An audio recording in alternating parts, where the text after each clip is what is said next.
Ahora comenzaríamos con la segunda parte de los perfiles vulnerables, donde veríamos los subtipos más frecuentes. Habiendo aclarado que lo que vamos a hacer es tener una mirada más integradora para comprender que lo genético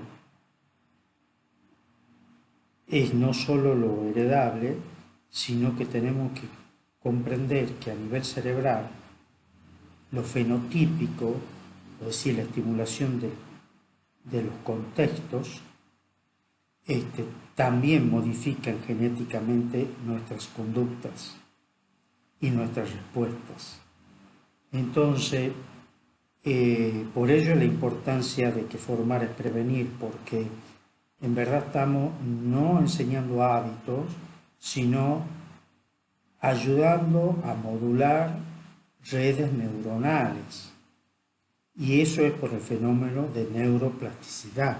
Por lo tanto, la persona paulatinamente va dejando de responder de forma no funcionales a determinados estímulos y va poco a poco acomodándose, replanteándose las conductas que tiene y deseando modificar las mismas. Entonces ese es el concepto del por qué vemos los perfiles vulnerables y cuáles son los objetivos de formar es prevenir.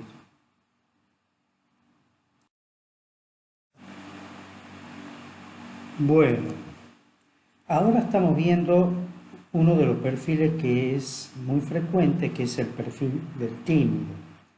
En 2 diapositivas he puesto, digamos, 7 de las características que se ven con más frecuencia.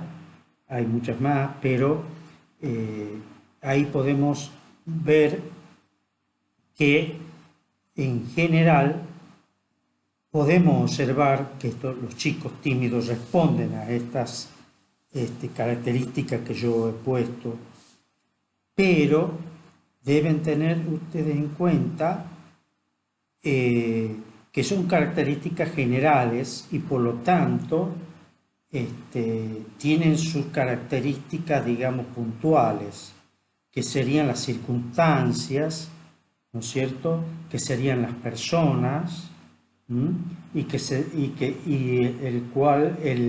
una parte muy subjetiva que es cuál es el estímulo que al otro más lo sobrecoge, ¿no? En general, ustedes la van a ir viendo y podríamos, ustedes la van a su vez repasando, considerando perfiles tímidos o de familiares o ustedes mismos o de personas de la misma docencia. Pero hay una cosita que yo quisiera ir aclarando. Cuando uno dice, bueno, vamos a hablar del tímido, ¿qué describiríamos si tuviéramos que observarlos, ¿no es cierto?, y opinar sobre ellos? Una de las frases que se me ocurre en el acto podría decir que en la niñez y en la adolescencia se observa en ellos una tendencia al aislamiento, o sea, a aislarse, a pasar desapercibido. Fíjense en que, si bien esto es cierto, podríamos describir esta conducta como parte del perfil de la timidez, pero estos elementos, estas conductas, ocurren al mismo tiempo, por ejemplo, estas dos, aislarse y pasar desapercibido,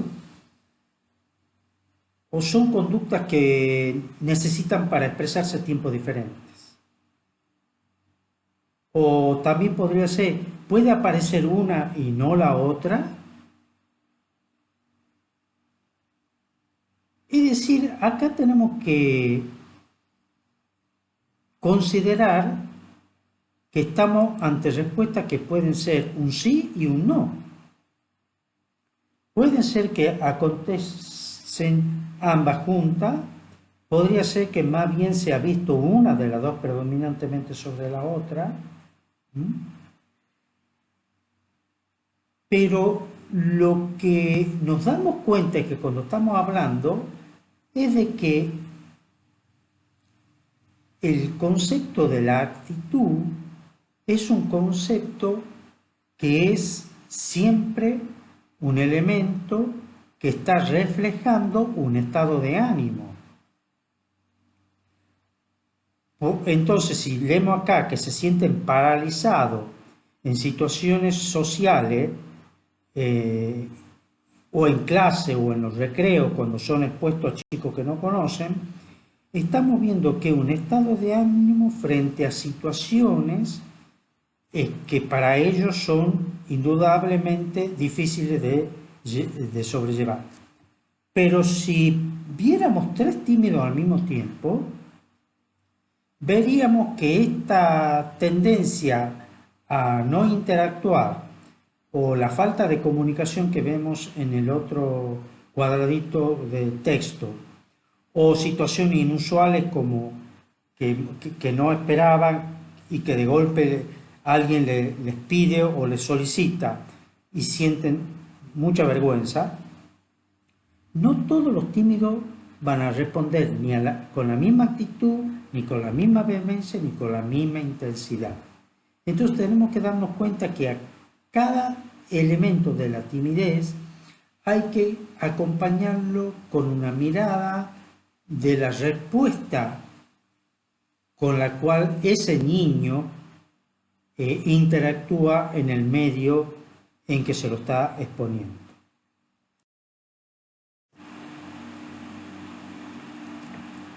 Bueno, acá entonces estamos viendo la otra diapositiva del perfil del tímido, y acá también estarían las otras características sumamente frecuentes de ver en ellos, y que ustedes a medida que la van viendo, si conocen los perfiles, como les dije anteriormente, van a ver que estos aparecen verdaderamente en los chicos. Pero, volviendo un poco al concepto que estaba desarrollando mientras ustedes lo van leyendo, y es importante que lo vayan internalizando para adecuarse al perfil del tímido, yo voy a seguir haciendo como una especie de continuación de la reflexión que estábamos hablando, ¿no es cierto?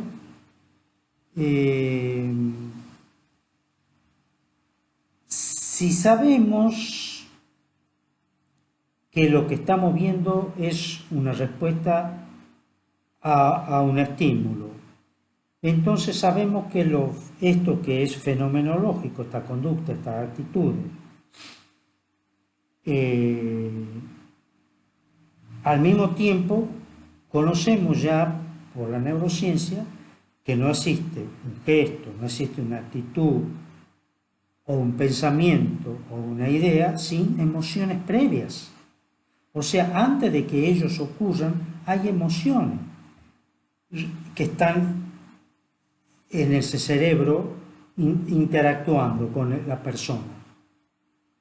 Entonces lo más adecuado sería empezar a preguntarnos, pero entonces la timidez, más allá de estas conductas y actitudes que sí son ciertas, las tenemos, pero frente a este tema de que lo emocional es lo subyacente, ¿qué podríamos hablar de esto, si es lo primario? Y bueno, si lo vamos a hacer mirando el origen del perfil, indudablemente diríamos que el origen es un miedo, un temor exacerbado frente a lo desconocido, por ejemplo, porque es uno de las respuestas que más se encuentra cuando uno busca artículos sobre el perfil de la timidez. Pero esto es así. Y de nuevo volvemos a la respuesta que hemos dado en la otra diapositiva. Sí y no. Ustedes fíjense en que miedo frente a lo desconocido, y bueno, ahí tendríamos que parar un poco y mirarnos y empezar a conversar, porque,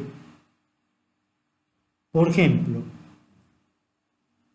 muchos investigadores, mejor dicho, todos los investigadores, tienen que enfrentar situaciones desconocidas. Y no solo eso, tienen que elaborar hipótesis. Esas hipótesis van a ser, a su vez, interpretadas, calificadas por personas con más o igual trayectoria que uno, y muchas veces uno tiene que enfrentarse a la descalificación.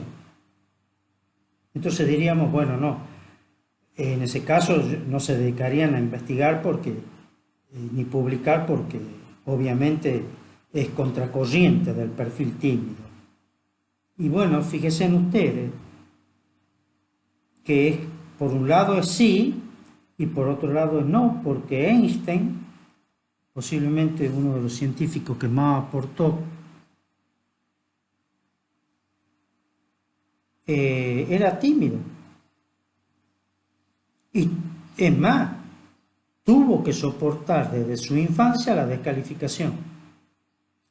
Tuvo que soportar que cuando se postuló como profesor, por su timidez no lo pusieran en titularidad en la docencia. Cuando publicó sus primeros estudios, fueron relativizados. Es más, su trabajo más importante de la teoría de la relatividad fue negada por todos los científicos de su época. Y él tuvo que hacer frente a eso. Y después de eso publica el fenómeno fotoeléctrico, donde las evidencias eran tan abrumadoras que recibe el beneplácito de esos que lo criticaban y le dan el premio Nobel. Entonces, ¿cómo es esto? ¿Cómo es esto de que el tímido que tiene que enfrentar cosas desconocidas? Podríamos decir, bueno, otro tipo de situaciones. Bueno, pongamos otro tipo de situaciones. Por ejemplo, exploradores.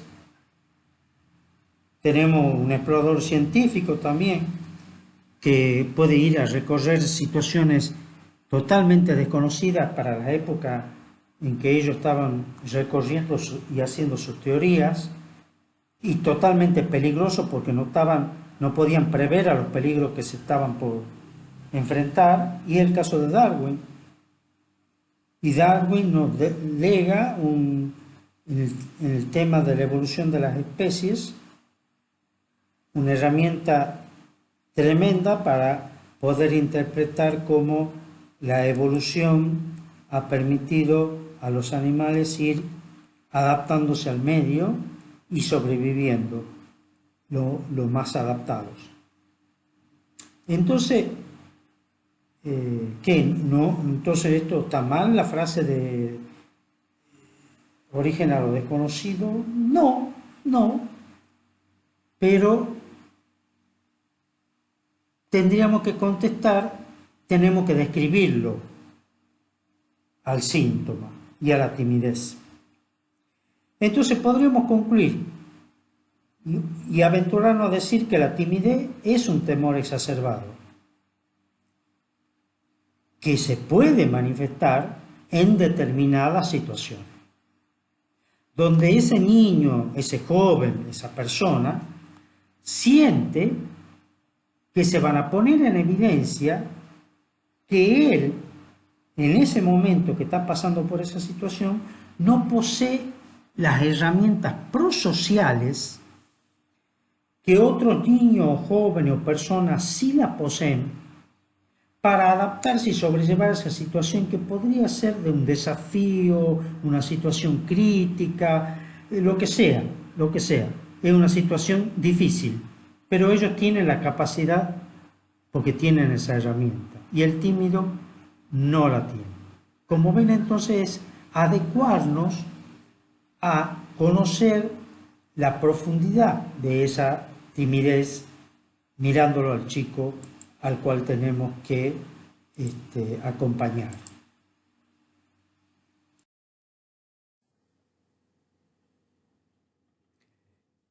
Bien, con el tema del perfil que estamos viendo ahora, que es el perfil melancólico, también es un perfil conocido por todos nosotros, ¿no es cierto? Que algunos llamamos también, eh, eh, es medio triste esta persona, tiene tendencia a la tristeza. El perfil melancólico obviamente es un perfil con una tendencia este, a irse a un mundo de fantasía. Por lo tanto, ahí ya mismo estamos viendo un perfil positivo, ¿no es cierto? Que el perfil de la creatividad. ¿Mm? También tenemos que aprender a ver otro costado positivo. Es un esperanzado, si bien no se manifiesta con la alegría de la esperanza, es un esperanzado que las situaciones van a mejorar. O sea, y desde ese núcleo nosotros tenemos que trabajarlo, porque es, digamos, la base con la cual tenemos para este, que no se haga realidad sus miedos a que lo peor que pueda suceda, ¿no es cierto? Porque es como que hacen eh, inconscientemente un boicot a desarrollar su potencial. Entonces, este, para evitar justamente posibilidades de que las cosas no salgan bien, tienen tendencia a salirse de toda actividad novedosa. Quieren, a diferencia del tímido que lo hace por otro motivo, tienden a no buscar cosas nuevas, no por el miedo en sí de que los registren, sino el tema de que los resultados puedan resultar malos, ¿no? Entonces, eso lo hace que la actitud del melancólico sea la actitud del victimista. Entonces hay muchos otros perfiles que lo ven al perfil melancólico como un perfil de que se pone papel de víctima, cuando no es esa en verdad su posición, pero desde afuera muchas veces pareciera ser que es así. Que está buscando que lo consuelen, está buscando una dependencia emocional, es decir, que alguien lo...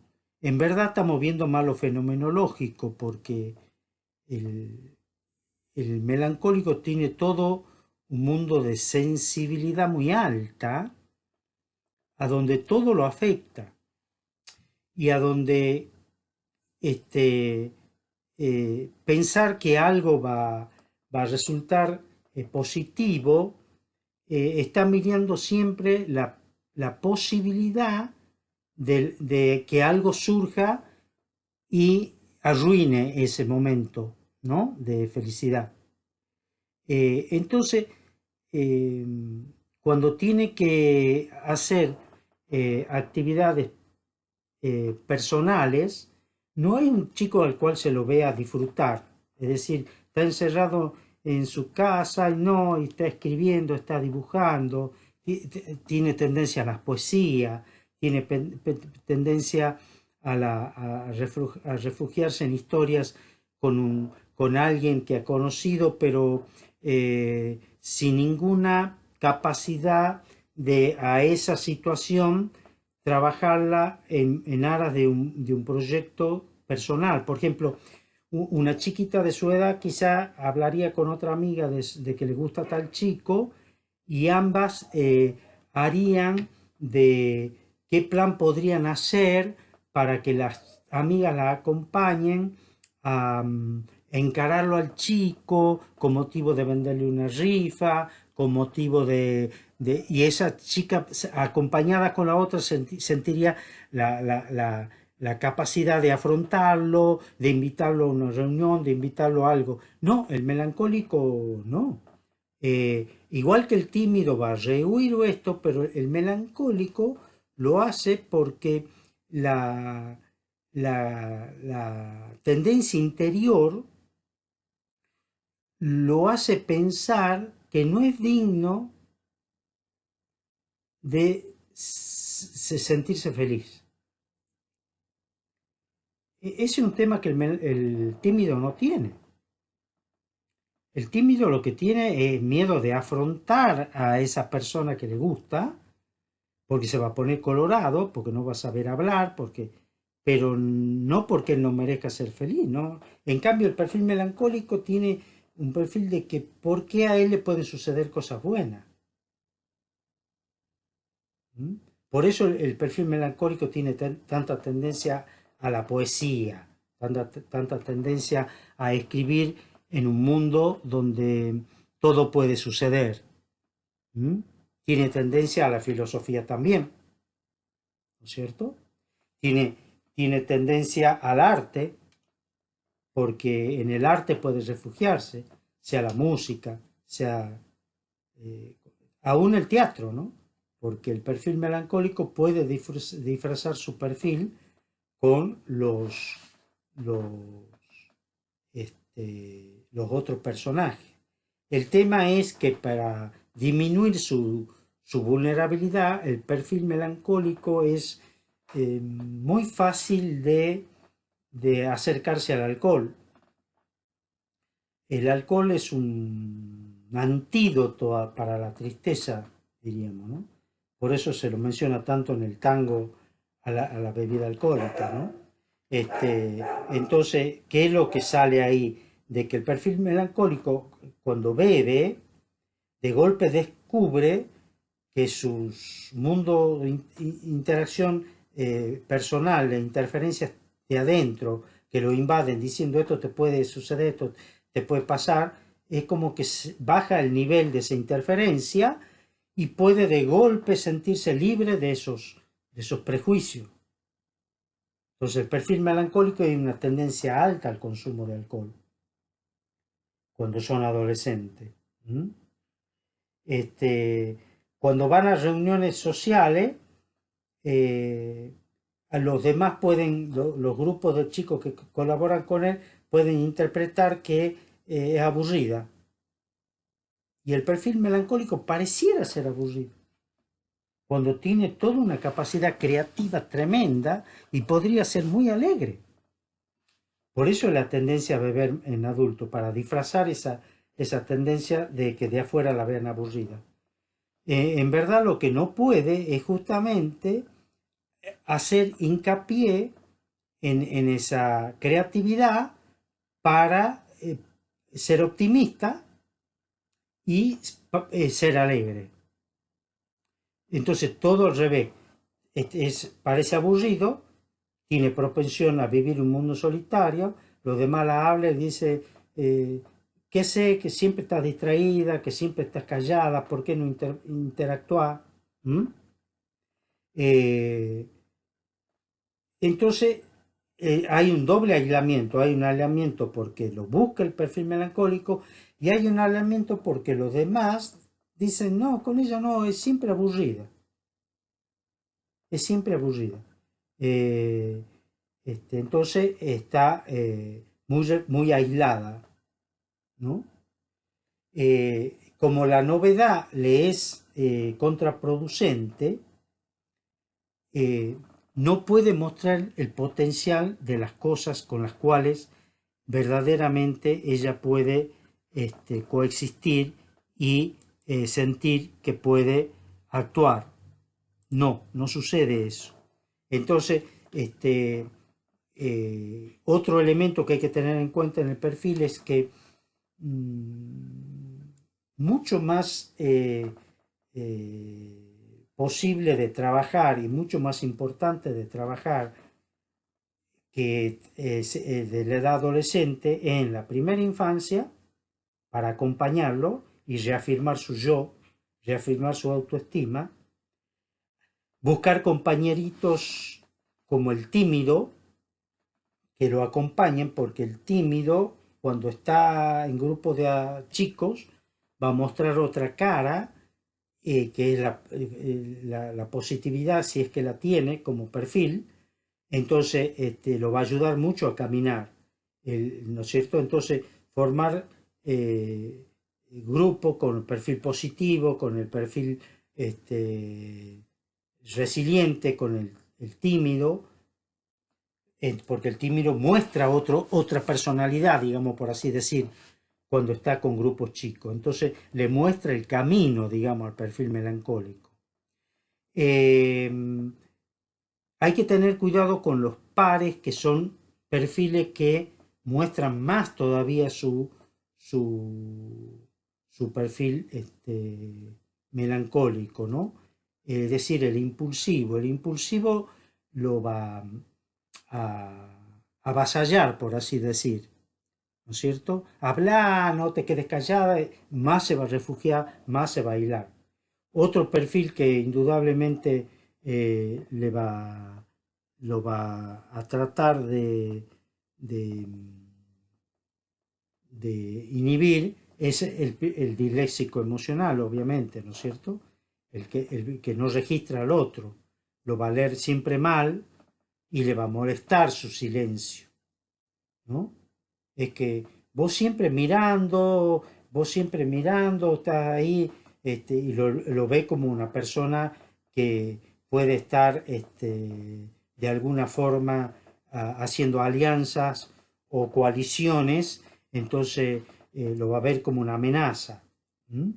Eh, los pares además lo van a ver al perfil melancólico, lo que son hiperactivos lo pueden ver como una oportunidad de hacerle broma, con lo cual pueden pasar el umbral de prudencia y hacer bromas pesadas, ¿no es cierto?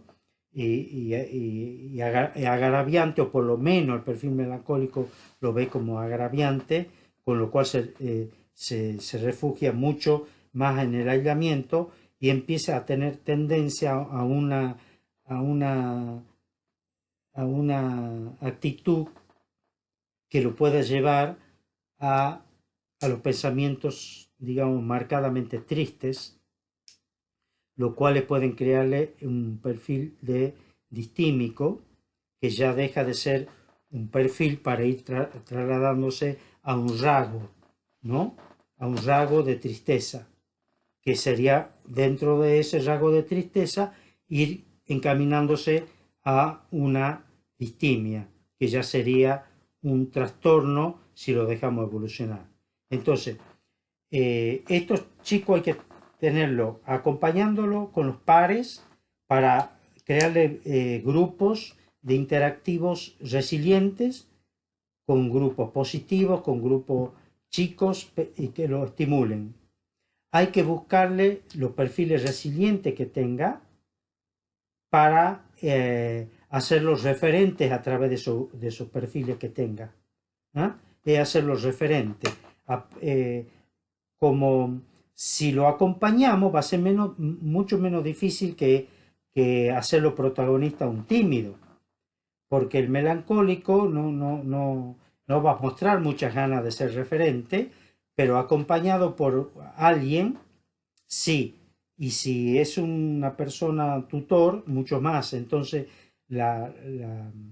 hay que buscarle los dones, hay que buscar que se apuntalen los dones, hay que buscarle los valores, hay que apuntalarlo en los valores, hay que buscarles los valores tanto espirituales como morales y a empezar a caminar con él desde ese lugar, desde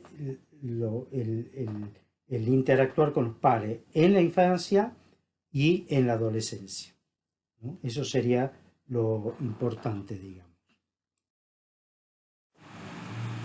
Bueno, este, acá vamos a tener un perfil, el hiperactivo, es un perfil que acá están algunas de las características que tiene, pero es un perfil que todos lo conocemos, ¿no? Si no lo tenemos con un hijo, lo tenemos con un sobrino, si no lo tenemos con un sobrino, lo tenemos con un vecinito, si no lo tenemos con un vecinito, lo tenemos en los hijos de nuestras amigas. Es decir, los perfiles hiperactivos es imposible que no lo hayamos conocido, y en general cuando uno habla de ello automáticamente el rostro del otro, si uno le pregunta, lo mira, cuando le pregunta es de desagrado, ¿no? Es un perfil que ya causa rechazo de solo recordarlo, y eso ya nos está mostrando qué difícil que es para ese chico remar con ese prejuicio que tiene, que sin duda uno diría, bueno, pero sí se lo han ganado a esa fama. Eso no quita que es un niño, y que es un niño que tiene que estar remando con ese prejuicio, lo cual aumenta todavía más su impulsividad y los rasgos característicos de necesidad de ser registrado. Por eso es que todas las conductas que ellos tienen para estar en los lugares inadecuados, subiéndose a los lugares que no tienen que subirse, y haciendo actividades que pueden estar en el límite de lo altamente peligroso, tienen que ver con el perfil, pero tiene que ver mucho con este déficit que yo le demarcaba de la necesidad de ser registrado, ya que no puedo ser registrado desde el cómo soy, en mi interioridad, registrarme en lo que hago, ¿no?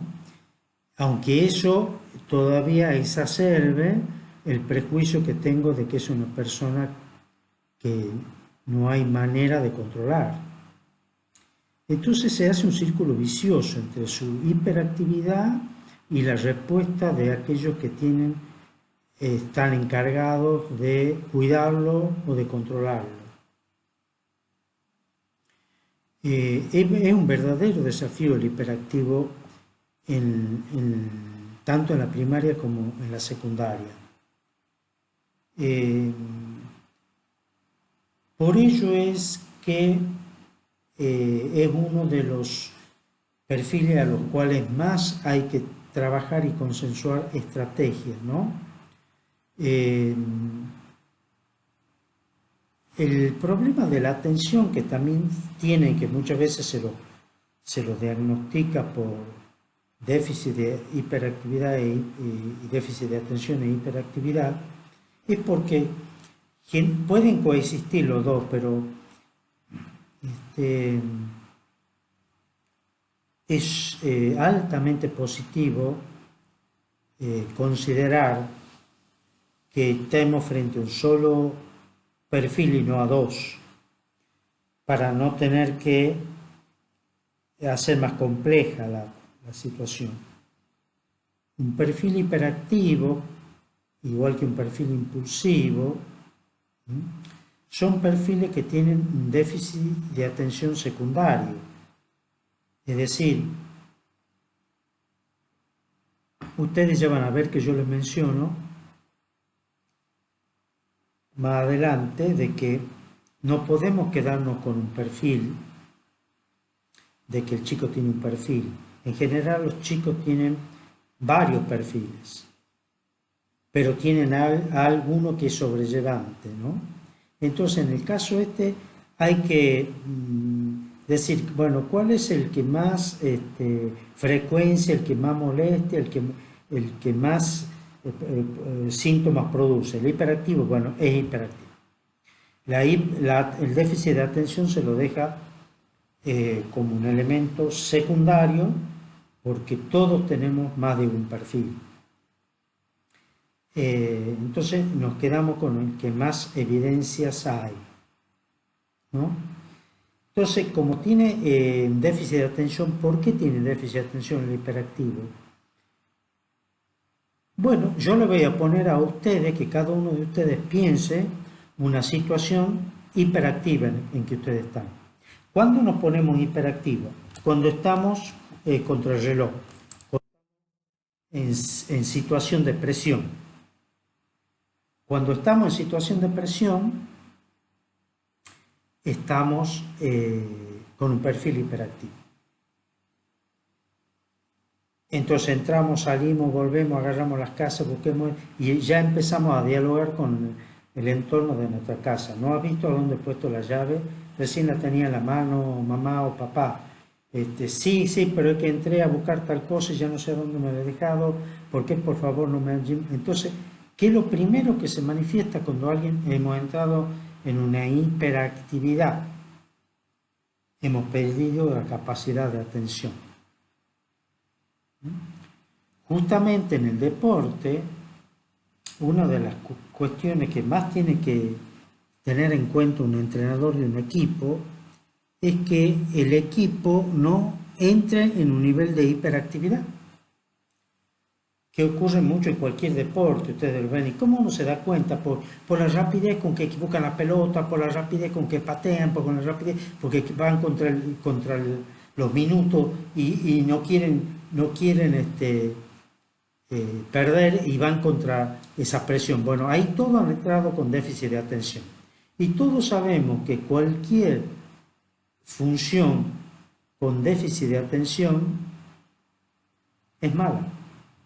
No importa qué capacidad tengamos.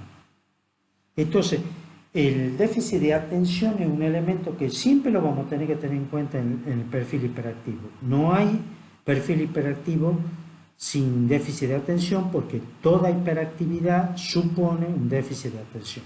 Y esto quiero remarcarlo mucho. El otro circunstancia que me gustaría también compartir con ustedes mientras vamos haciendo, ¿no es cierto?, es que este hiperactivo no solo es en cuanto a lo motor, ¿no es cierto? Lo motor de por sí es molesto, pero cuando va pasando los años, este ventilador caminante empieza a modular un poquito mejor su hiperactividad, siempre está con los pies inquietos, siempre se está levantando a buscar algo en la heladera, siempre está hiperactivo, pero ya no con esa turbulencia de los primeros años, ¿no? Pero, ¿qué es lo que aparece como elemento hiperactivo? Y toda una serie de actitudes y de conducta, ¿no? Es decir, una persona está hablando y no puede impedirse el impulso de no interrumpir. Entonces ahí vemos otro elemento que está pegadito al perfil hiperactivo, ¿no es cierto?, que es el perfil impulsivo. Es decir, vamos viendo cómo la impulsividad, el hiperactivo y el déficit de atención son hermanitos trillizos, andan siempre juntos. El perfil es hiperactivo, pero que es impulsivo, es impulsivo. Y ahí es donde le digo, se nota en un perfil hiperactivo cuando va entrando a otra edad, esta poca capacidad que tiene para posponer el impulso y dejar que el otro termine de expresar lo que está hablando. Entonces se comporta igual que un impulsivo. Si hemos puesto como consigna que esperen su turno, cuando está hablando a alguien y lo que ha dicho lo toca emocionalmente al hiperactivo, se comporta igual que un impulsivo, no lo va a dejar seguir hablando, lo va a interrumpir. ¿Por qué? Y él va a decir, porque es que era importante lo que yo tenía para decir. Claro que lo que todos tenemos para decir es importante, pero aquí él se está comportando como un pleno perfil impulsivo. Se inmiscuye en temas que no le le incumben directamente. Es decir, si ves chicos que están en una situación de, de discutir o cosas, rápidamente interviene o directamente está haciendo la maestra que observe que, a que los chicos estos no están cumpliendo la consigna. Es decir, se mete demasiado en la vida de los demás. Se inmiscuye mucho en lo que los compañeros, los otros hacen.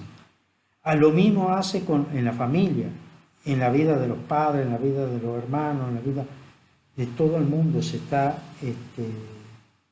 haciendo.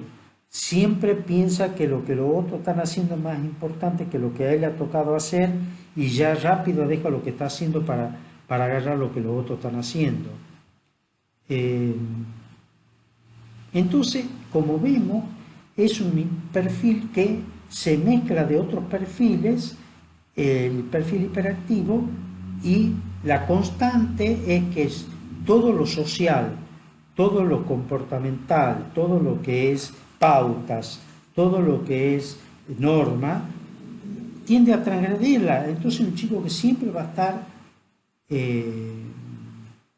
jugando entre el filo y la navaja, diríamos, que son los que en el secundario viven con la amonestación, ¿no? Entonces, estos son grandes perfiles de desafío, por eso aquí el BAG es tan importante aplicarlo y leerlo, porque el BAG da muchas herramientas para seguimiento, ¿no? Pero de todas formas, aparte del BAG, tenemos que nosotros ser creativos, considerar la característica que tiene el perfil, y si sabemos que es hiperactivo, pedirlo que esté a cargo de una función paralela en el aula, la va a hacer perfectamente bien. Lo que está en nosotros es qué actividad paralela hacer que al mismo tiempo no lo distraiga a los compañeros o que no les distraiga mucho. Entonces ahí tendremos que estar al tanto de marcarle: Martín, no hables cuando entregue la lapicera, Martín, date cuenta, y rápidamente enfocándolo a los chicos, que sigan la consigna de uno. El otro es siempre, cuando tienen esta tendencia a distraerse, porque se aburren, darnos cuenta que las clases donde tenemos chicos hiperactivos tienen que ser clases no de dar consignas, sino de enseñar preguntando y preguntándonos. Eso obliga a que los chicos tengan que levantar la mano y contestar. Bueno, el ayudante, el coordinador, para que nos diga a quién le toca levantar la mano, tiene que ser siempre el hiperactivo. Vení, Juan, sentate a mi lado, vos fíjate quiénes van levantando la mano para contestar. Pero lo tengo que motivar a los chicos para que me pregunten, porque nadie me va a preguntar. Entonces tengo que usar estrategias motivacionales para que los demás chicos, o sea, todo es un desafío. Todo el manejo de los alumnos, el manejo del perfil de por sí, el manejo de una clase a donde no tengo que dar una clase, sino transformarla en una clase de los por qué. ¿Por qué tal cosa? ¿Y por qué se le ocurre tal otra? Y desde el pensamiento del niño, donde también está el porqué del chico hiperactivo, pero él se ve obligado a ir escribiendo los nombres de lo que le tienen que tocar y todo. Entonces eso hace que él esté atendiendo por un lado y al mismo tiempo escribiendo, ¿no? En general, entonces, son chicos que van a tender a tener problemas en su vida, tanto privada, en su vida individual, en sus relaciones de pareja, en su familia y en su trabajo. Entonces está en nosotros ir por un lado tratando de acompañarlo en la currícula, viendo estrategias, como le digo.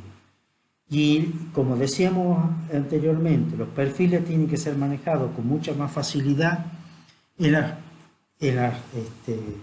digamos, materias especiales, porque ahí es donde podemos crear subgrupos, y creando subgrupos podemos crear actividades que se retroalimenten entre sí, con lo cual hace que esta hiperactividad grupal lo contenga al hiperactivo individual. Ese sería, resumiendo, algunas características de este cuadro.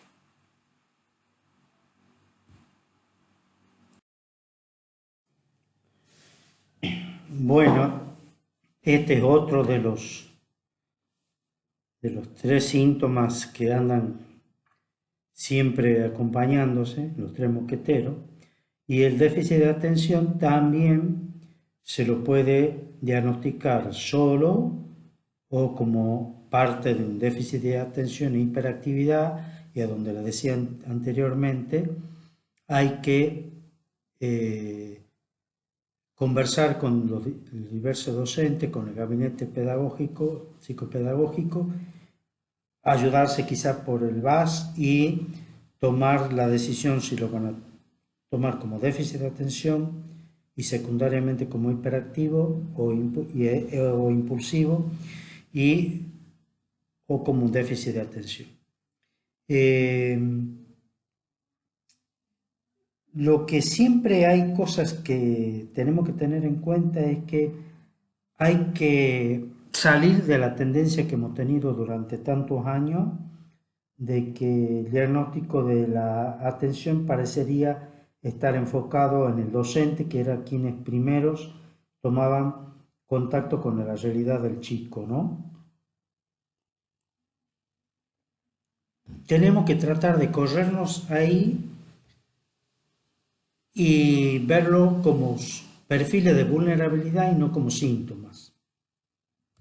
El perfil de vulnerabilidad y el síntoma de déficit de atención tienen que ver con la frecuencia y con la intensidad y con, digamos, el grado de disfuncionalidad que se va generando a través del síntoma. Para, de acuerdo a eso, nosotros trabajarlo siempre como perfil, porque si no vamos de alguna forma vamos a incentivar a la familia a buscar neurológicamente en la neurología infantil, y vamos a encontrar que ciertas drogas que son para acrecentar la atención se los dé a los niños con todos los efectos colaterales que esta situación produce. No es que uno esté diciendo que no haya que medicar a las personas que tienen trastorno de déficit de atención, pero por eso le digo, no nos sumemos nosotros muchas veces a la familia, a que la familia preste atención, que tienen problemas con la atención al chico, que la familia también diga lo mismo, que vayan al pediatra, que el pediatra vea toda una historia de déficit y ya lo cataloguen como un trastorno de déficit de atención.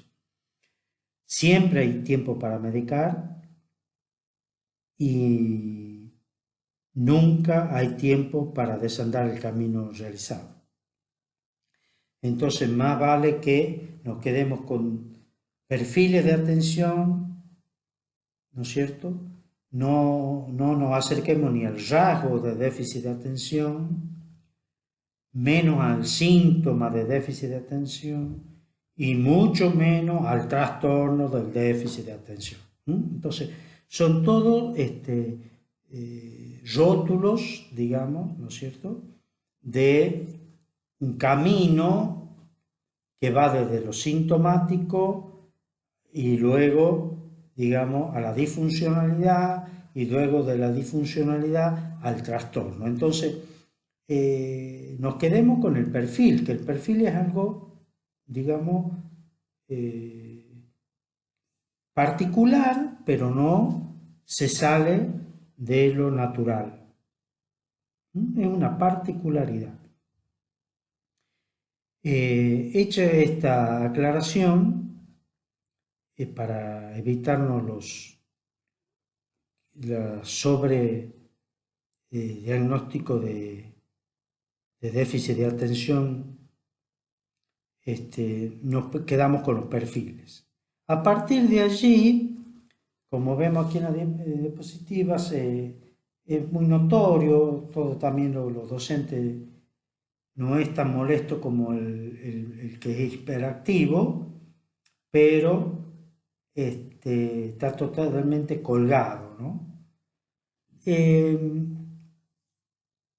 Acá en la imagen que estamos viendo hay una maestra que está enseñando y el chico está colgado, pero en verdad es un chico que está colgado siempre de las actitudes de los demás, ¿no? De lo que conversan uno, de lo que hacen otros, y de cualquier estímulo que entre al aula, ¿no? El déficit de atención cada vez se está dando más en los jóvenes porque estamos viendo que los chicos cada vez más están, digamos, hiperactivados por estímulos, ¿no?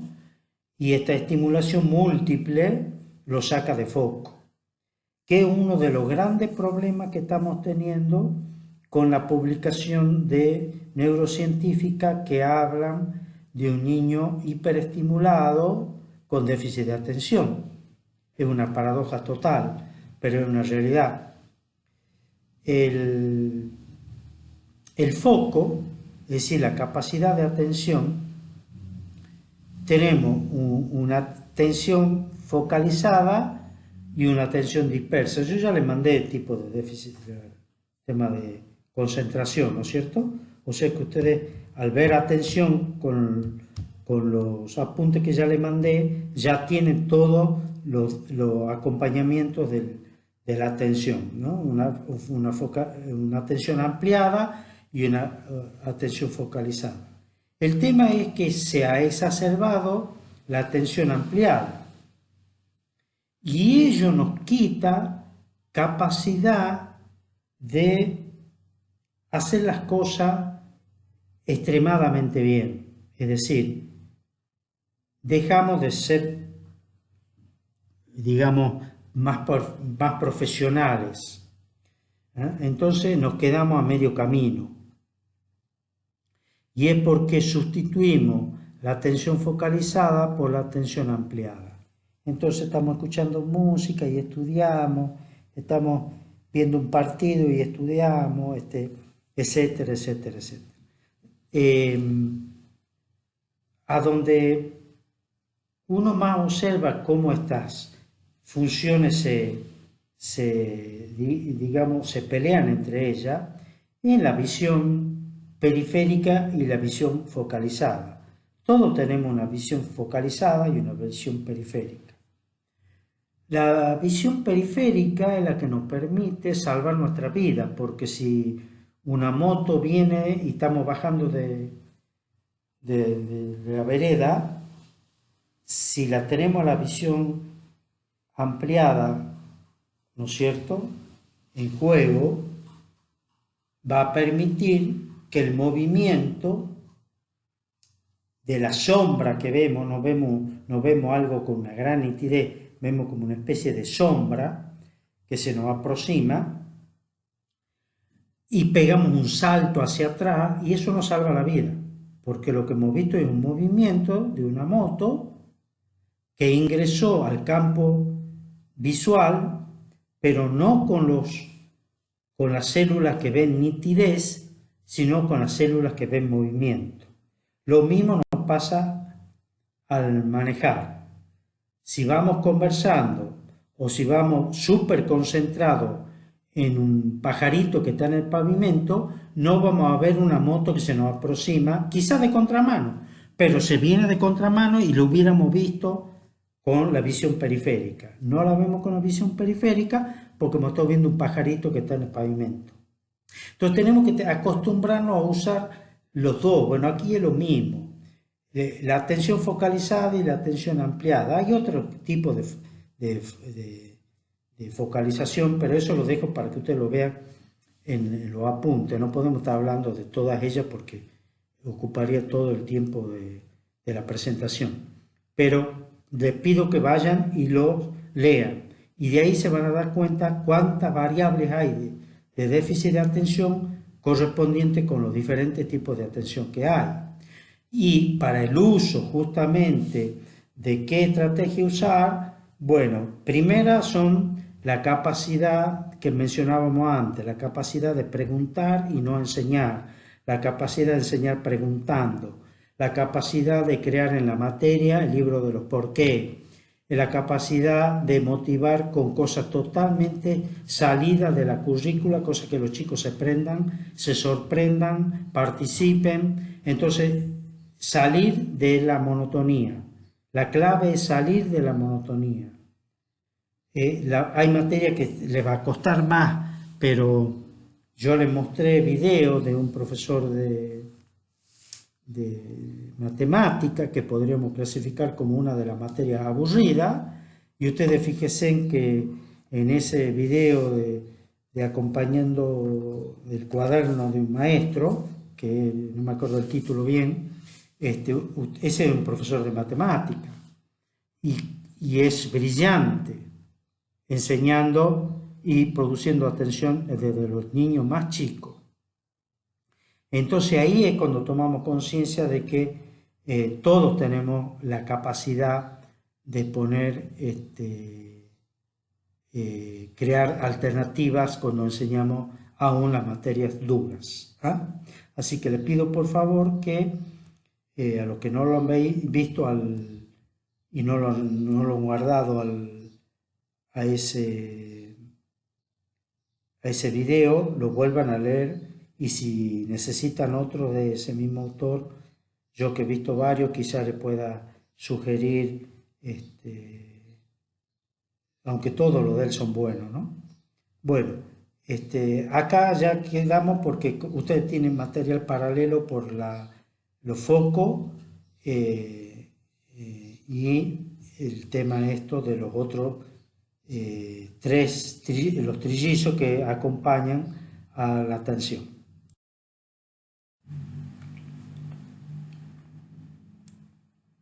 En esta diapositiva uso el audio nada más que para enmarcar que no se olviden lo que hemos hablado de los apuntes de focos, de la capacidad de atención, y lo vuelcan como reverso, como herramientas para trabajar el déficit de atención. Y por otro lado, no se olviden que el déficit de atención tiene este tipo de paradoja, ¿no? Porque es uno de los motivos por los cuales se deja de estudiar, y generalmente nos encontramos con chicos que con alto nivel de inteligencia, aunque sabemos que la inteligencia en verdad la que más eficiente es la que estamos tratando ahora a través de los otros parámetros de formación, pero chicos con un nivel de coeficiente alto de inteligencia que abandonan sus estudios. Y es justamente porque el tener inteligencia hace generalmente que no los estimule seguir el ritmo del docente, y por otro lado que la rutina de por sí lo aburre. Entonces la rutina lo aburre, el ritmo les parece lento, hay estímulos continuos que él percibe y los otros ya han bloqueado, porque él lo que tiene es una poca capacidad para bloquear las interferencias. Entonces, las interferencias estas pueden ser externas y pueden ser internas. Las interferencias internas serían pensamientos, queda colgado con su propio pensamiento o con lo que va a hacer cuando llega a la casa porque le han comprado una pecera. O son interferencias externas, que hay chicos que están haciendo una cosa, la otra, un pajarito que está y lo puede ver en el árbol y ya se quedó colgado, o tiene un déficit de atención asociado a una timidez, y la timidez es creativo, y el tímido al ser creativo ya está fantaseando en su mundo de fantasía y se ha metido en el déficit de atención. O sea, hay muchos perfiles, como lo decía, que coexisten, o sea, está en nosotros ir sacando el déficit de atención secundario del déficit de atención primario, ¿no? Así que aprovecho este espacio que tengo de audio en esta diapositiva para marcar eso. El otro tema es que al ser inteligente entra en esto de posponer, ¿no es cierto?, la actividad. Todos los chicos inteligentes posponen la actividad, ya lo voy a hacer, ya lo voy a hacer, ya lo voy a hacer. Posponen la actividad a tal punto que luego se acostumbran a jugar con la presión del reloj en contra, ¿no? Entonces posponen estudio hasta que ya el tiempo ya directamente les juega en contra. Entonces volvemos a lo que decíamos anteriormente en el otro video. Empezamos a disminuir la capacidad del foco, porque el foco ya no va a la lupa, directamente va al foco y nada más, es decir, estudio nada más que para aprobar. Y nos perdemos mentes maravillosas de los chicos que rendirían 100% más porque su déficit de atención está exacerbado por jugar contra el reloj. Entonces, todos esos elementos hay que tenerlos en cuenta.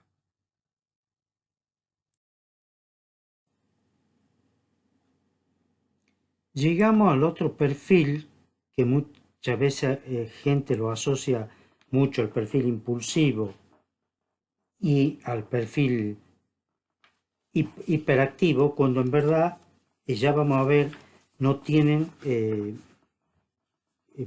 casi nada en común, fuera de algunas cuestiones, digamos, conductuales y actitudinales. Debajo subyacen mundos absolutamente diferentes. En el perfil impulsivo, que podría parecer de entrada que es intranquilo, que se mueve, que anda de un lado para el otro, rápidamente empezamos a notar facetas que lo separan netamente del perfil hiperactivo. Si bien tienen disconductas sociales, también sufren rechazo de los compañeros por el déficit de atención y no saben leer a los demás. Tienen tendencia a tener hiperactividad por su incapacidad de manejar el impulso, pero no porque sean hiperactivos de base.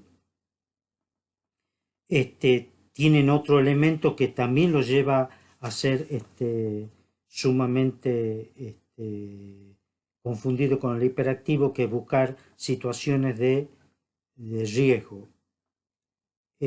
También poseen cierta reactividad emocional, pero es mucho más notoria en el impulsivo que en el hiperactivo.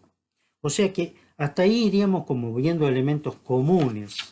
¿Y a dónde empieza el tema de la diferencia? La diferencia justamente nace en la génesis. El perfil impulsivo, su génesis es su incapacidad de posponer un deseo. Y ahí sí que ya nos hemos puesto en un lugar totalmente diferente. El tema del impulsivo entonces nace en la incapacidad de posponer un deseo, lo cual nos lleva a la apetencia, ¿Mm?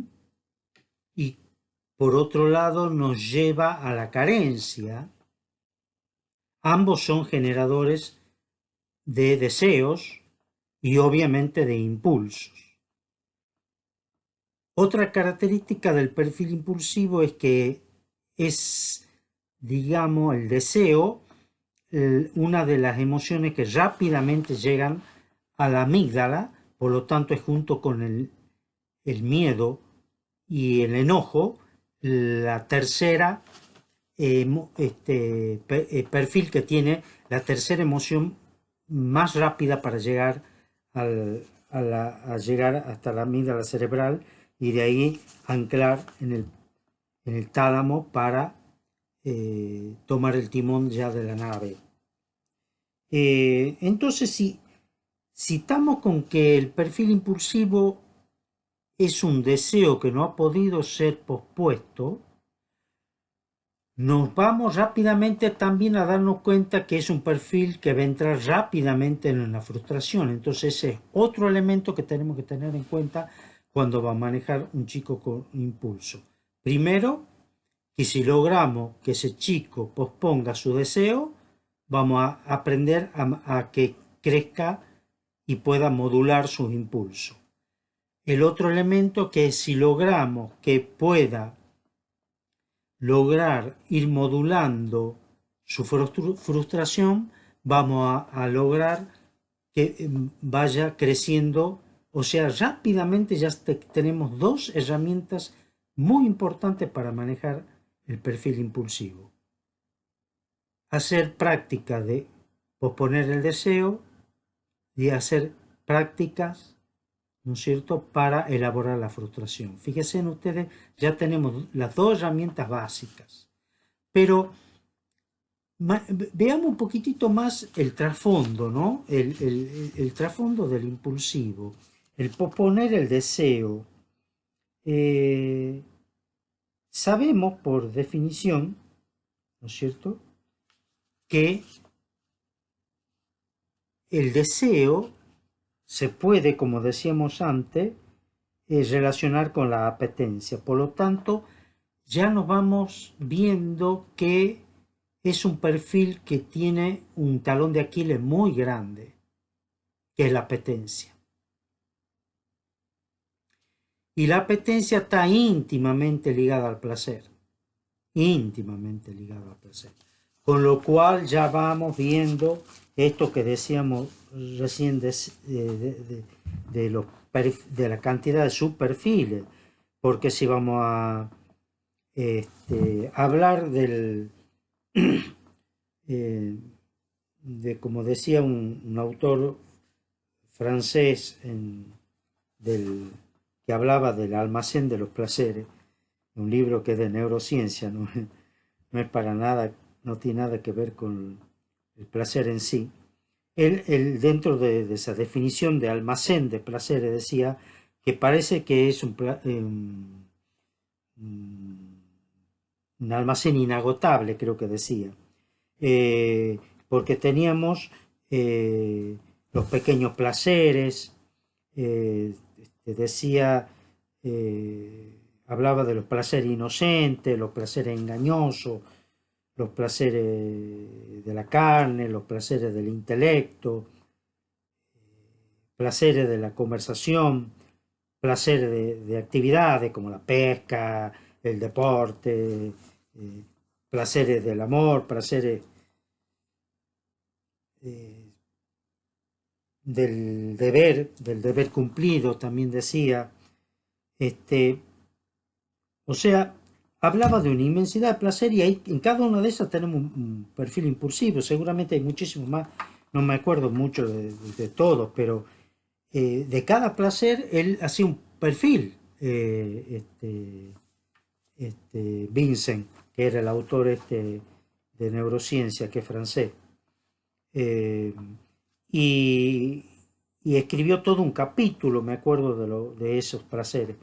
Y él decía que, claro, el placer tiene una connotación biológica que lo sostiene, que nadie lo puede negar, ¿no es cierto?, que es la satisfacción de cualquier carencia o necesidad fisiológica. Pero rápidamente él entraba en otra segunda categoría que tiene con que el placer del registro del otro. Fíjense en cómo rápidamente cambia Vincent y sale de todos los placeres de los perfiles, digamos, de los placeres ligados a a la, a la satisfacción del deseo para ser satisfecho, y pasa a un segundo nivel donde él hablaba del placer de conocer al otro. ¿Y a qué no está hablando ahí? De la empatía, de todos los niveles de empatía. Entonces pasa como que el deseo tan tendencioso de satisfacer, digamos, la carne, por así decir, que son dentro de los deseos naturales, él hablaba también de que por un lado tiene otros placeres como la gloria, la riqueza y hasta la adicción. Todo eso entra dentro del placer. Entonces el perfil impulsivo es uno de los perfiles más proclive a caer en las adicciones y en caer en los deseos no naturales que son excesivos, ¿no? Y todos esos placeres excesivos son, digamos, una tendencia del perfil impulsivo. Y ahí vemos la necesidad de trabajar en los perfiles impulsivos el tema de los valores, tanto espirituales como morales. Entonces, trabajar el posponer el deseo, trabajar en los valores, trabajar en los valores espirituales, trabajar en los valores morales, trabajar en la, como decíamos en la primera parte, de poder elaborar la frustración de no haber sido, poder hacer satisfacer un deseo. Entonces, desde ahí es muy importante también conocer la limitación del placer para ir a la felicidad. O sea, el placer no tiene capacidad de transformarse en felicidad. Porque el placer, como todo deseo, es impulsivo y muy corto. El deseo es siempre de muy poco tiempo. Entonces el deseo se satisface y llega con la satisfacción y se agota. Salvo el placer que ya es extremo y que entra en otra categoría, no es el placer natural. Entonces el placer natural no puede llegar a la felicidad porque se agota en sí mismo. Tiene saciedad el placer. El placer normal tiene saciedad. El placer no natural no tiene saciedad. Entonces ahí rápidamente nos damos cuenta que tenemos una diferencia con el deseo, porque el deseo, hablamos de un deseo natural y un deseo no natural. Y el perfil impulsivo tiene tendencia al perfil del deseo no natural. Por eso es un perfil altamente proclive a las adicciones o a los excesos. La felicidad no resiste los excesos. El exceso y la felicidad son enemigos tremendos, son enemigos de la existencia, no pueden coexistir juntos. La felicidad justamente es en sí mismo la capacidad de modular el deseo, la conducta, la actitud. La felicidad diríamos que tiene la capacidad de darle significado a la vida porque justamente tiene la capacidad de vivir el instante encontrándole un significado a la vida. Eh, entonces, desde ese lugar, la felicidad, ¿cuál es la clave de la felicidad? La alegría. Y la alegría no tiene nada que ver con el placer. El placer no natural, ¿no? El placer natural sí, pero el placer no natural no tiene nada que ver con la alegría. Eh, justamente, fíjense en ustedes el contrasentido. Las personas psicópatas tienen placer en hacer sufrir. En cambio, la, la alegría no, no puede convivir con la maldad.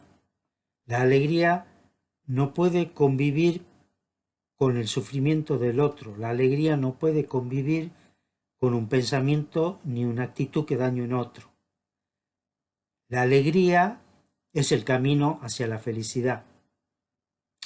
El placer no. El placer se agota en sí mismo cuando ha sido saciado. El placer bueno. Y el placer malo, el peligro, porque cada exceso puede producir una enfermedad. Y cada placer no modulado es un riesgo. O sea que el perfil impulsivo es posiblemente uno de los perfiles más vulnerables de todos. Y quizás el más vulnerable.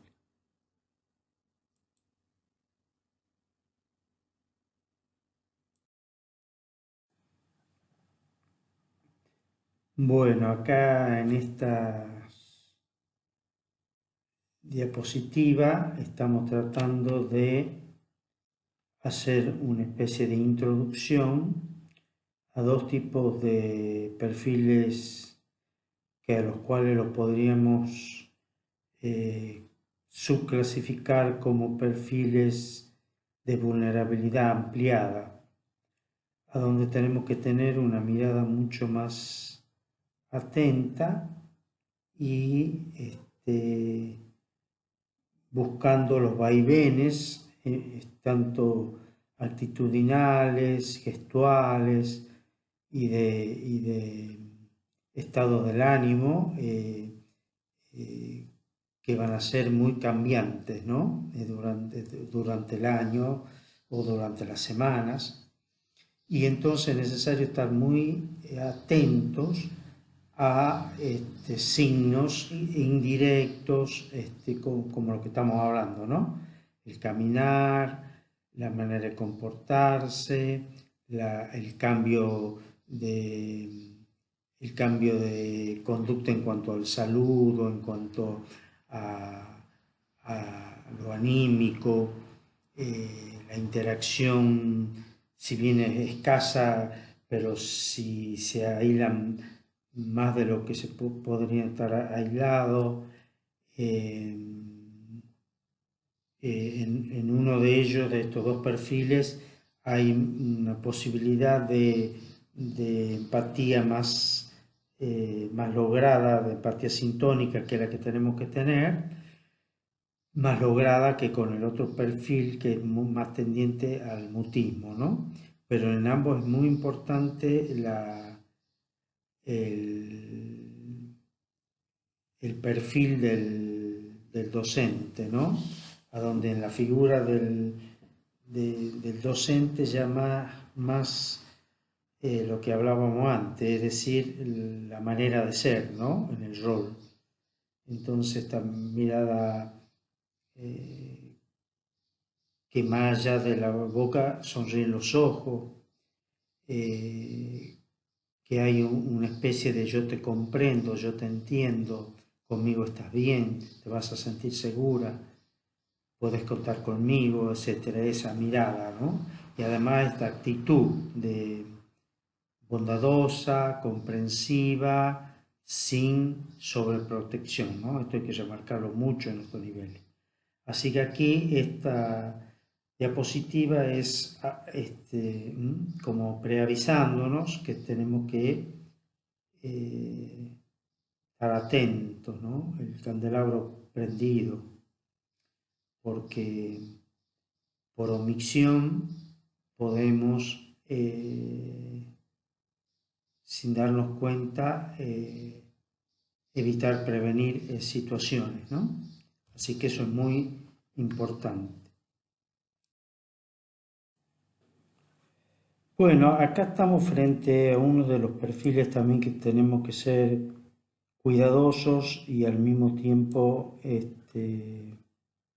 meticulosos, ¿no? El perfil evitativo es uno de los, junto con el melancólico y también un poco con algunos perfiles de algunos tímidos, pero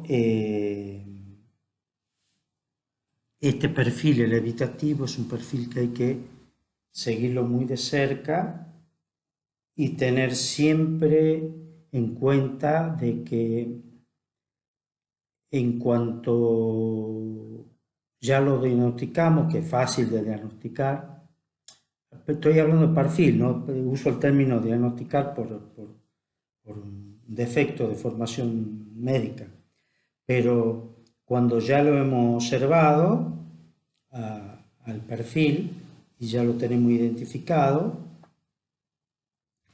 automáticamente hay que buscar cuál es el rol del docente que va a acompañarlo, porque tiene que tener, más allá de que siempre hay tutores y se pone el vínculo como un elemento fundamental en los colegios privados, sobre todo los religiosos, estos son chicos a los cuales, sin sobreprotegerlos, hay que crearles un acompañamiento continuo. Y continuo me refiero a todos los días del año. Es un chico que tiene maravillosos dones, pero está en la vulnerabilidad que estos chicos son los que terminan siendo, desgraciadamente, víctimas de personas que a su vez tienen trastornos psicopáticos, o si aunque no sean psicopáticos, personas que, por ejemplo, buscan relaciones de codependencia. Entonces no es una psicopatía, pero tampoco es algo funcional. Y estos chicos son muy proclives a ser codependientes. Entonces vemos un padre dominante, no digamos un padre golpeador, digamos directamente una persona dominante, pero solamente dominante con ella. Y se da mucha paradoja, ¿no? A mí me ha tocado mucho trabajar con el esposo dominante y yo pedir una entrevista con el esposo y después veo que a su vez la imagen dominante, la madre del esposo, o sea, la suegra de la chica, ¿no? También se da en los varones, ¿no? Pero se da mucho más frecuentemente en la mujer. El grado, digamos, disfuncional estoy hablando, ¿no? Entonces, entonces acá es donde tenemos que extremar el acompañar para que estos chicos tengan continuamente que levantar su autoestima. Hay que hacerle ver los dones que tiene y los valores implícitos que todos los tenemos. Hay que hacer lo que asienten bien para evitar que el perfil vaya trastocando valores, trastocando la autoestima, desgraciadamente sería ideal poder decir que ustedes lo pueden diagnosticar a tiempo, ¿no? Ustedes ya hacen un diagnóstico tardío, desgraciadamente. Los que podrían hacer un diagnóstico precoz son los pediatras, pero no están formados. No están formados porque a todo lo que sería salud mental lo dejan para el neurólogo. El neurólogo a su vez no le interesa el perfil evitativo porque el neurólogo está buscando síntomas. Entonces el perfil evitativo no lo va a diagnosticar. Entonces no lo va a ver el neurólogo, no lo va a ver el pediatra porque no está formado y nos quedaría una niñera que a su vez tuviera un rol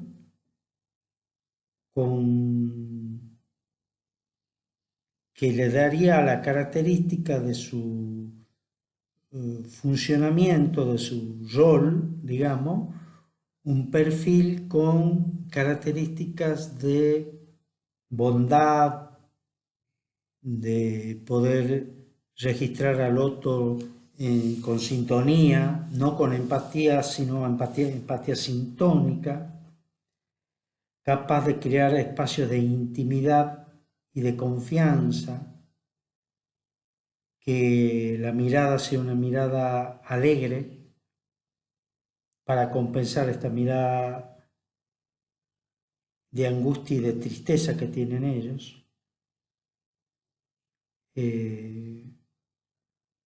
Y una capacidad de esta persona a su vez de hacer que la intimidad y la confianza lo lleven a hablar de sí mismo.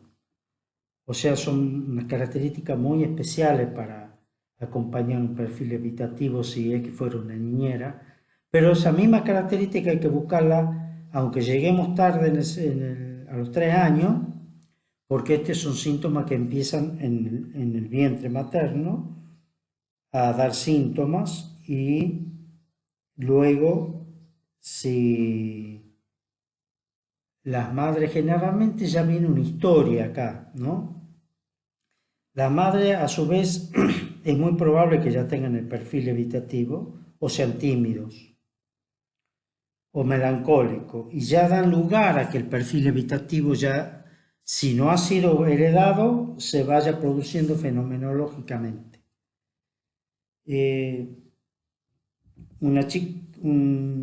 Los chicos que tienen perfil evitativo tienen una hipersensibilidad a lo que sucede a su alrededor. Entonces tienen 8 meses y ya perciben que la madre no sintoniza con eso. Ningún otro perfil hace eso.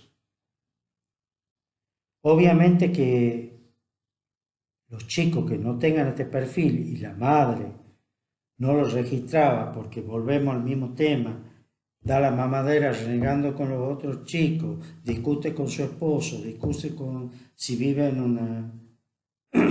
una familia donde conviven la pareja de origen con la pareja nuclear, o sea, viven con los padres y quizá con una hermana que todavía no se casó. Bueno, todo eso hace que todas esas discusiones, esas interactividades, desde el embarazo el chiquito tienda a saltar en el vientre, pero no como vimos en el Evangelio de saltar de alegría, saltan desde la angustia, saltan del miedo, saltan desde el temor, porque no nos olvidemos que los estímulos que van con la adrenalina despiertan temor en el feto. Entonces ya vamos a tener un chico temeroso, ¿no es cierto? Que puede ser un tímido y va a ser un temeroso, tímido y evitativo. Entonces pueden darse muchos perfiles cuando nacen, pero si además tiende a ser un perfil evitativo, el que más se va a notar es el perfil evitativo. Si los chiquitos cuando nacen notan la disintonía con la madre o con cualquier familiar, va a rehuir el contacto y cada vez más va a tender a no mirar a los ojos. Todas las personas que tienen tendencia a no mirar a los ojos tienen un poco de perfil interactivo. Es posible que el medio le haya facilitado el salir de ese perfil evitativo porque encontró personas que compensaron, que sintonizaban con ellos, que lo acompañaban. Entonces, no se nota mucho el perfil evitativo, solo el hecho de que están mirando hacia adelante y no a la persona con la cual están hablando. Hoy en día, muchas personas evitan el enriquecerse con el contacto con los otros, y no porque sean evitativos, sino porque se han vuelto evitativos. No miran. Con no mirar, rehuyen el estar en contacto. Cuando uno rehuye el estar en contacto, entra en otros estímulos, ¿no? Y ahí es cuando vemos como gente que se conecta en internet con otra persona y está respondiendo los mensajes de la otra persona y a su vez nos contesta a nosotros. Es un perfil evitativo. No genético, es un perfil evitativo fenomenológico, es decir, del contexto. Se ha vuelto evitativa la persona y son las personas que después, teniendo todo bien en la casa, buscan cosas afuera de la casa, ¿no? De aburrido nomás. Entonces de golpe empezamos a tener problemas de la pareja porque en la casa estamos aburridos, pues internet más entretenido. Y ese es un perfil evitativo, secundario, pero es un perfil evitativo. Es muchísimo lo que podemos hablar del perfil evitativo, solo quisiera marcar determinadas cosas. Son chicos que pueden ser abusados, pueden ser maltratados, pueden ser llevados a niveles patológicos, de relaciones patológicas. Entonces es un chico al cual lo tenemos que cuidar como una perla porque necesitamos que todo ser humano sabemos que necesita ser cuidado, y más un niño. Pero estos niños deben ser no sobreprotegidos, ¿no? Nada que ver. Tienen que ser acompañados. Pero acompañados desde el afecto, acompañados del cariño, desde la sintonía, desde no la compasión, porque no es ese el rol. No tenemos que ser compasivos, tenemos que ser sintónicos.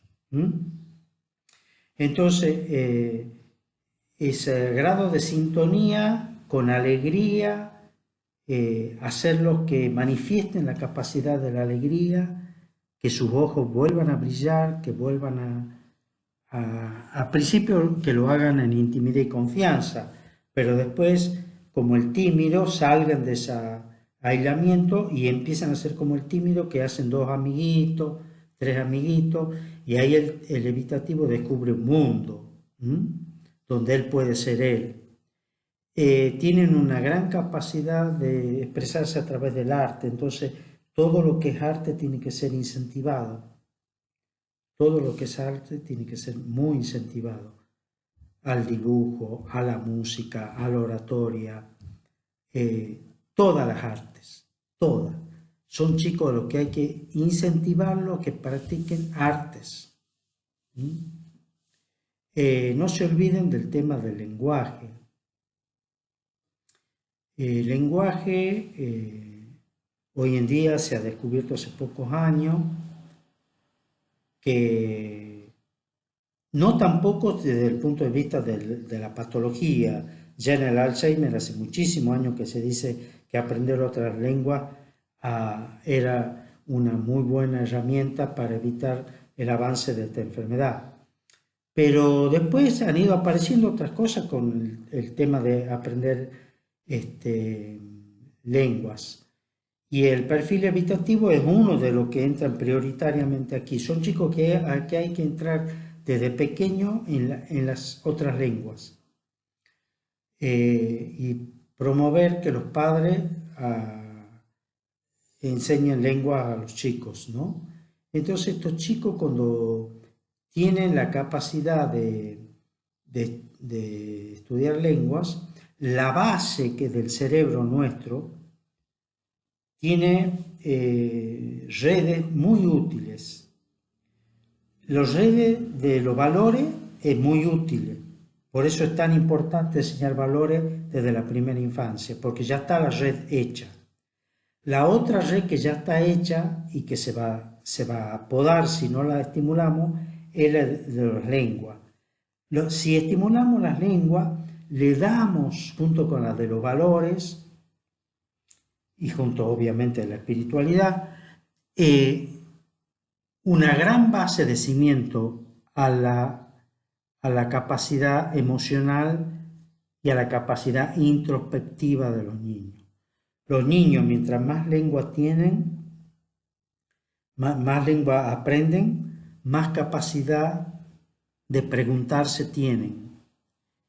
Y mientras más capacidad de preguntarse tienen, más crecimiento emocional y espiritual tienen. O sea que hoy está íntimamente relacionado la capacidad del lenguaje, la espiritualidad, los valores con el crecimiento emocional y espiritual en las edades adultas. Y obviamente con la memoria. Mientras más base tenemos abajo, más base sustentable tenemos arriba en la corteza. Entonces eso hace que alteraciones de la memoria sean mucho más fáciles de acompañar hasta edades de la tercera edad a la ancianidad ya, sin que un Alzheimer lleve al deterioro que nos tiene acostumbrados, ¿no? Bueno, entonces muchas pilas para acompañar al perfil evitativo.